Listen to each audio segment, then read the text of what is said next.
Cool. Like to call the Conservation Board meeting to order at 6:31, we'll say. This is Matt Madison. I'm gonna go ahead and chair today in the absence of our chair. Got Andrew here, Keith here, Dave's here. I'm sorry, what's your name, sir? Randy Beebout. And Randy. And Randy, you're gonna discuss the project that's on today? Yes. Okay. We've got one item on the agenda today. That is for a Chick-fil-A at Eastview Mall. Applicant is requesting approval to construct a 5,331 square foot quick serve restaurant with a double lane drive-through and outdoor patio. Project is proposed on a 1.96 acre portion of land on the Eastview Mall parcel at the southeast corner. So board did receive some of the this information electronically, so we're somewhat familiar. Okay. You've got the information up here that you can refer to if you want, and I see you've got a. Yeah, I can Right put there. that up on. So- Just a little bit better. That'd be awesome. So if you could give us an overview of the project, we'll have some questions. And then, any of our comments, we'll get over to the town board so that you can keep moving through your process. Oops. Oops. Okay.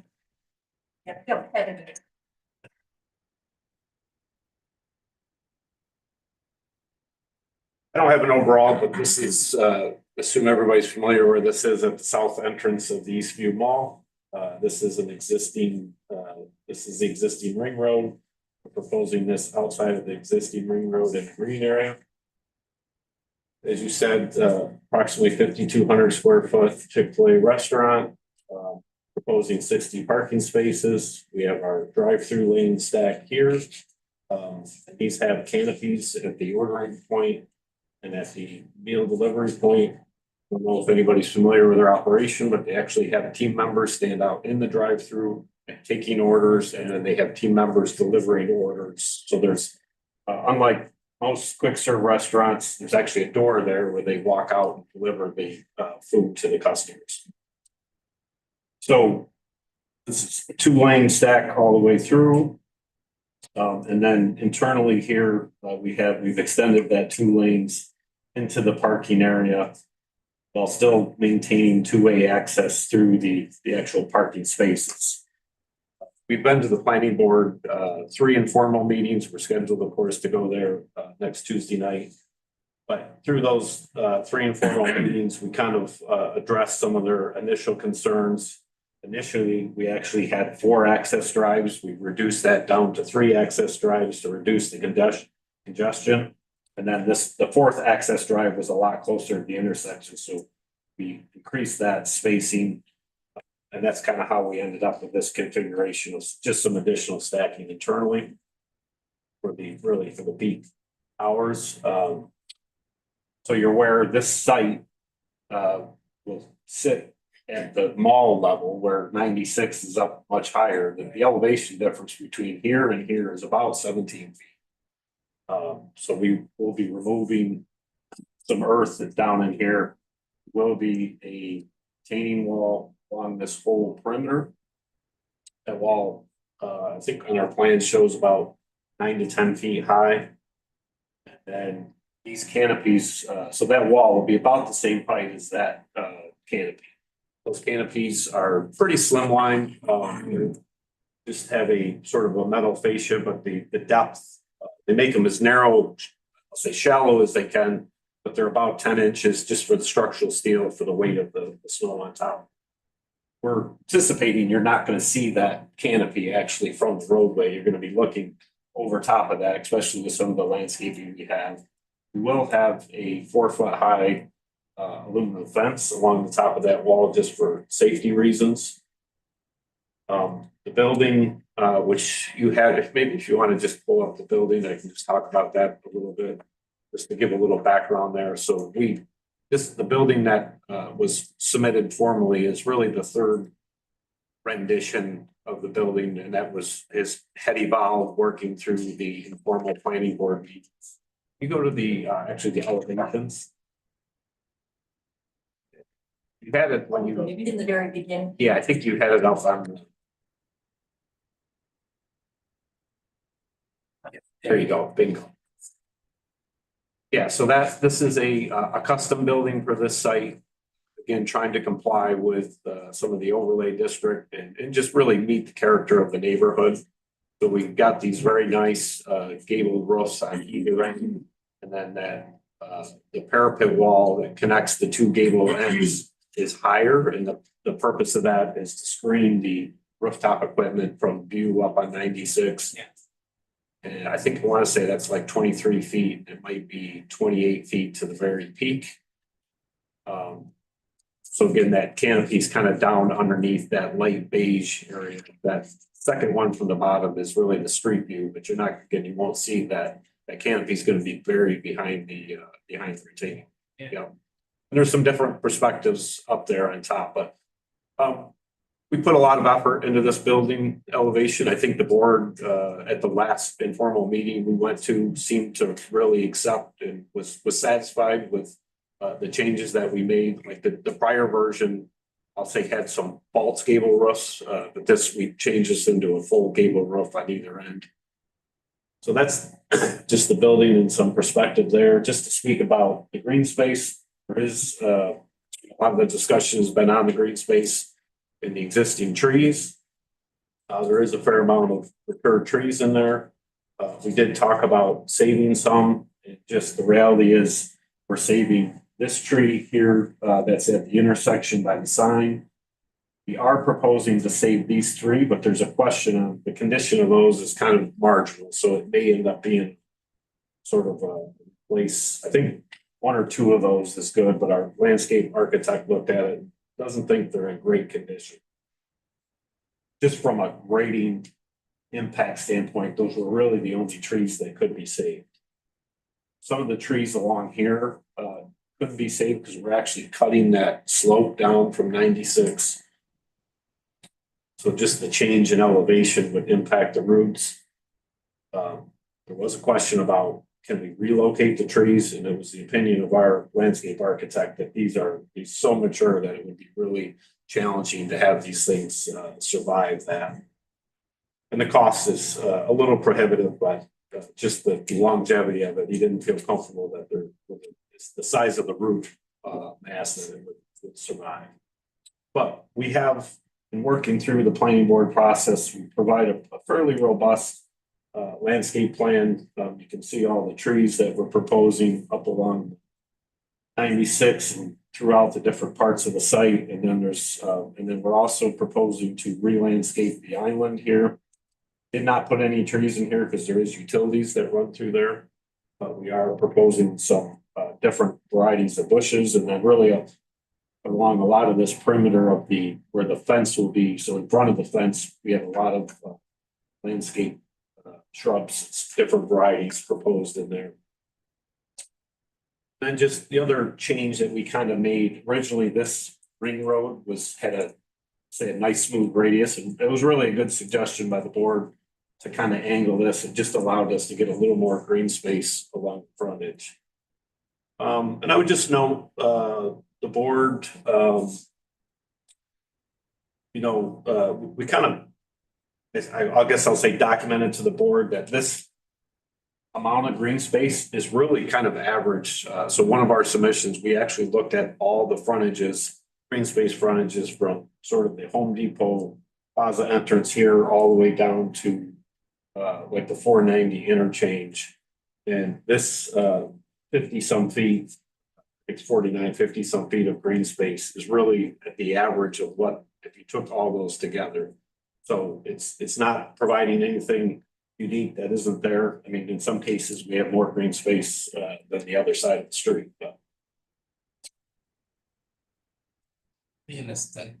You understand something?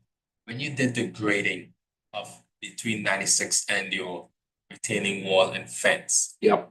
is that just a straight slope, flat, and then what kind of drainage do you have at the bottom to protect the retaining wall and the fence? Yeah, so it is a pretty consistent slope from, say, our property line down to the back of the wall. And then there'll be a little bit of a V at the back of the wall. And then we're going to have, there'll be stone and drainage tile behind the wall. And then that'll basically come out the face of the wall. So what gets collected would discharge into this access drive and then be collected by the basins that are in there. So you actually have drainage on the other side of the wall along the driveway? Yes, yeah, this whole site, we have a closed drainage system with catch basins and pipes that ultimately ties into the mall system out here. It's because we've had other situations where similar construction and the wall actually moved Yeah. because of the weight of the water coming Yeah, down. we won't be designing it, but Whitestone, who is the geotechnical engineer, will design that retaining wall, and they'll certainly take all that into account, that we have drainage coming down the hill. So it'll have drain tile behind it, and like I said, it'll daylight to the front of the wall. I think we have. I was thinking we had a little gravel area, but I'm not sure now. I have to look at it closer.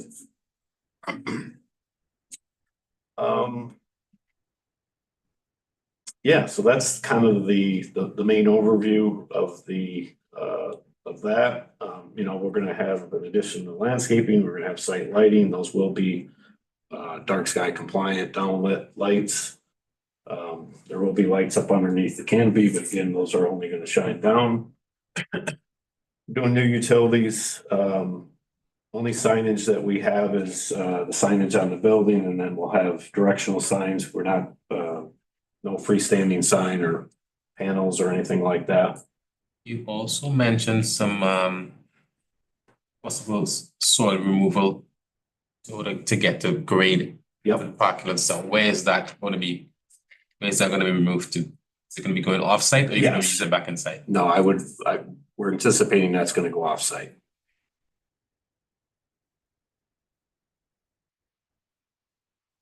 Yeah, I'm standing here, I'm not aware that there's a spot on site that can go, so. Well, I don't know if you're going to redo it back to your landscaping, so that's what I was asking. Yeah, there's too much dirt. I mean, it's mostly all cut, yeah. Not any fill per se. So yeah, I believe they're anticipating all that will leave the site. Did you incorporate all the comments from the landscaper, Bruce Zareski? The recent comments we haven't done anything with that yet. I mean, we're gonna Okay. provide responses to that, but Okay. I do recall seeing some of those comments. I don't think we really had any exceptions with anything that he was discussing. Okay. But Yeah, yes, there was one he strongly recommended. I forgot what the weed, oh, yeah, I've seen that from him before. Yeah, I was gonna say I think it was not using, fortunately, I forgot to bring that with me, but I think it was not using the weed barrier. yes. Yeah, I've seen that on another project from him, and it really comes down. I mean, not that we're opposed to it, but ultimately the owner operator will decide how he wants to handle that. And I would say, Chick-fil-A takes a lot of pride in how their sites look. I think you could put them up against anybody as far as site maintenance, and their sites are gonna be well maintained and. Right. All the plants are from the native plant manual. Yes, I noticed you documented those. yeah. Yeah, and we had, I think previously there was some initial comments from the planning board through the informal review about the plantings and the number of plantings and the size of plantings. So we did upsize the tree calipers and stuff, some of the shrub planting sizes.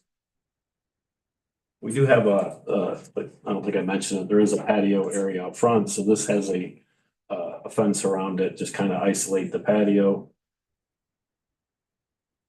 They do have rights to shared parking, which is why we're providing the crosswalk. I anticipate, we're providing signage. And, if we need to add some safety measures to that, we certainly will be open to that. There is some spaces up here. These are really intended for team members. We don't expect any customers to go through the drive-through and park here. So they'll utilize those for their team members. Team members or Up there? yeah, Okay. it could be team members or it could be, they don't do it often, but if they have to pull an order, pull someone ahead, they could put them there, but With the 2 lanes, they typically don't have to do that. They won't necessarily always use the 2 lanes, you know, in less busy times, they actually have magnetic detectors they put in the pavement. And they can stick essentially orange bollards. They can adjust them and use the lane, operate the lane however they need to. But certainly during peak hours, they would be running both lanes. We did submit a traffic study that was, which has been approved by DOT. Water. There is an existing water main here that's private, that's part of the mall that actually serves over here to BJ's and the other businesses. We actually have to relocate that as part of this project because it ends up underneath the wall. So we'll be relocating that and then tying this building into that water service. Sanitary sewer, the main existing gravity main is over here, so we'll actually be pumping because of the elevation difference. We'll be pumping up to that main.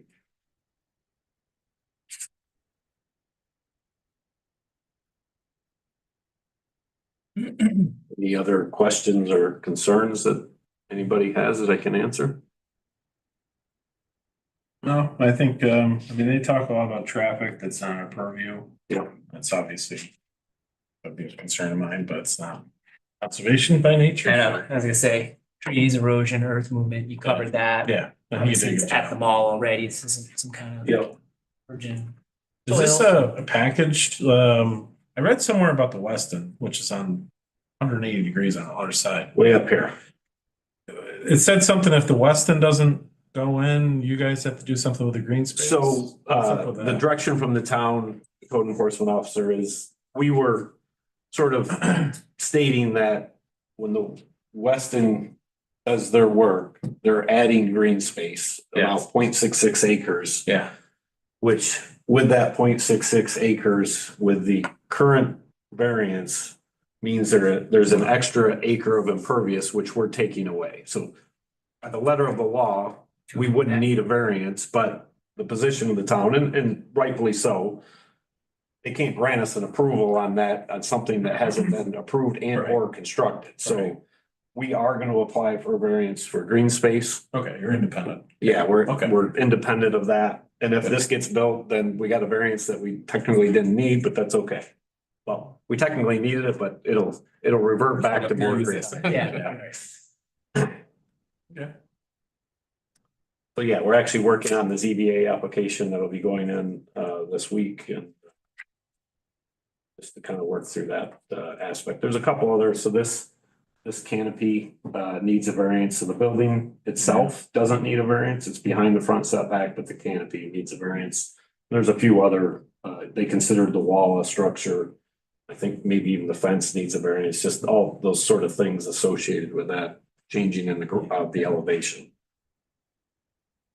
Cool. When do you want to start? So you're on the schedule for next week, right? We are.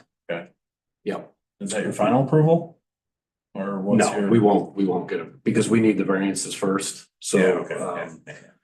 we're submitting this week. The next zoning board is April 7th, but the county would not have acted on that yet. So we'd be back on the 21st. I mean, I think we're gonna have several meetings between the zoning board and the planning board to get through this process. Probably. But yeah, I mean, ideally, they want to start as soon as they can. But it really just depends on, you know, there's a certain point in the year they're not going to start it because they don't want to be Right. trying to pave in December or whatever it may be. Makes sense. I'm trying to think what our comments would be. I mean, we've had a little bit of discussion, but really no, I think just making sure that you guys address the Bruce's comments. Yep. Sounds like you're on the path to the doing plant that. manual, Yeah. placement of the trees, similar size caliber to what you have to take out. I think that was already commented on. Well, yeah, we, just to clarify that, so we've upsized the caliper from what we originally had, but I mean, They'll still when be, you talk about like some of those I existing. can't think of how big the stuff is right there right now. I mean, it's a variety, right? Some of the stuff is not that big, but some of the stuff is very mature. I forget, it's on, in the caliper size. Look at that quickly. Yeah, we're showing, we're specking 3 to 3.5 inch, caliper. So I think originally we had that 2.5 inch. Yeah, I think just the landscape comment, that's Okay. pretty, yeah, I think you got everything pretty well documented and thought out, so. Okay, great. I appreciate the board's time. Thank you. Cool, Yeah, thank good you. luck. Good luck with the project, yeah. David had a question? Sure. Sure. I'm sorry. Yeah, oh, no, you're fine. Is there an entrance to come in this way? Yes. The tree doesn't, is, Yeah, this is two-way all the way through here, two-way driveway. and when you're coming in, let's say you're coming in this way, Yep. what would prevent you from cutting off and going this way? You see, you have 2 lanes here Yeah, so and we've with 3, we're trying to, right, if we've got some, a drive-through on the pavement here, so when you come in, and if your intent is to go to the drive-through, you really can just, sort of head on straight in. yeah, You know, if you turn here, if Yes. you come here, you just gotta kind of move over. move But, over.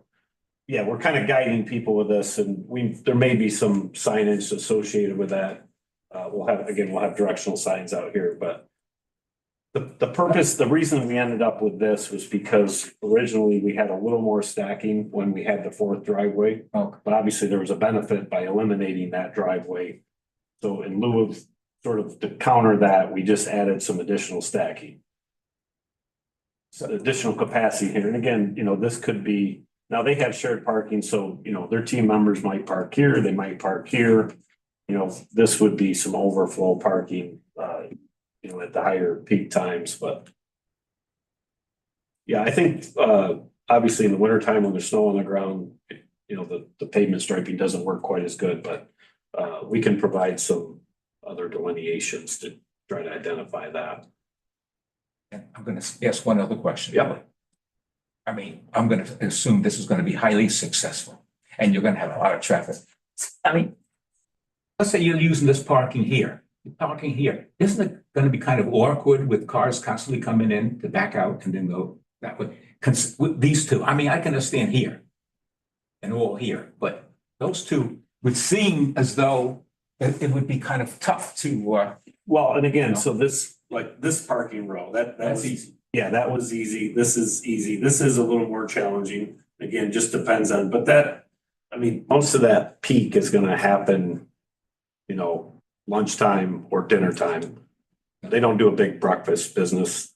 There could be some challenges with getting out. It just really depends on how busy that is. But Yeah. again, I think it's for us, it's worthwhile parking. And again, they may choose. I can't speak to how the operator is gonna run this. He may choose to put team member parking there. So then that just means Makes more sense. these spaces would be team members. And then if we needed overflow, then it's, you know, people parking over here. That's a planning board question, Mhm. comment, purview Yeah. item. Good comment. Good No, comment. it is, yeah. And again, the operators have a lot of flexibility to operate within the Chick-fil-A parameters. You know, when I talk about how they can run the drive-through, you know, however they need to.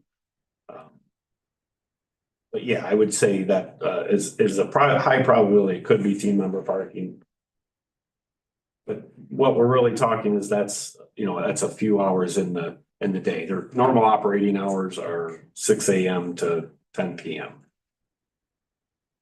And I live near a Chick-fil-A, I mean, the breakfast business is, you know, there's a couple cars in the drive-through at once. They don't. Okay, okay. Yeah, they don't do a big breakfast business, but. And they're closed on Sundays, so Yep. you got that. I think pretty much. Awesome. Okay, Yeah, great. I appreciate the board's time. Thank you. Thank you. yeah, thank you. Good luck. Stay, if you want. I'm gonna try to enjoy what's left. Yeah, you what's left should. of the It's rest of the really day. nice out. Absolutely. Other business, the only other business is the approval of the March 4th, meeting minutes. I think hopefully everybody had a chance to review those. Any updates or changes, comments on those? I did not have any myself. Make a motion to approve. All right, Second. all in favor, okay, I will. Anything else that anybody wanted to cover then? Nothing, have a nice evening. All right, and looking for a motion to adjourn. Adjourn the meeting. Second. Keith, second, all right. Passed, we are adjourned at six. Six. Cool. That's. Good to see you again. Oh, it's a pleasure, Right, right? yeah, there. Oh. Soon to be coming in shorts.